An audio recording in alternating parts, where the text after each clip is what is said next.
ಭಾರತದ ಪಾಲಿಗೆ ಇಂದು ಐತಿಹಾಸಿಕ ದಿನ.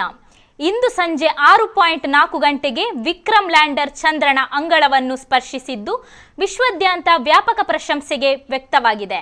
ಈ ಯಶಸ್ಸಿಗಾಗಿ ದೇಶಾದ್ಯಂತ ಪೂಜೆ ಪುರಸ್ಕಾರ ನಡೆದಿದೆ. ಭಾರತೀಯ ಬಾಹ್ಯಾಕಾಶ ಸಂಶೋಧನಾ ಸಂಸ್ಥೆ ವಿಜ್ಞಾನಿಗಳು ಜುಲೈ 14ರಂದು ಚಂದ್ರಯಾನ 3 ನೌಕೆಯನ್ನು ಉಡಾವಣೆ ಮಾಡಿದ್ರು. ಸುದೀರ್ಘ 40 ದಿನಗಳ ಕಾಲ ಅದರ ಚಲನವಲನವನ್ನು ವೀಕ್ಷಿಸುತ್ತಾ ವಿಜ್ಞಾನಿಗಳು ಕುಳಿತಿದ್ದಾರೆ. ಇಂದು ಚಂದ್ರನ ದಕ್ಷಿಣ ಧ್ರುವದ ಮೇಲೆ ವಿಕ್ರಮ್ ಲ್ಯಾಂಡರ್ ಇಳಿಯುವುದನ್ನು ನೋಡಲು ಭಾರತೀಯರು ತುದಿಗಾಲಿನಲ್ಲಿ ನಿಂತಿದ್ದಾರೆ.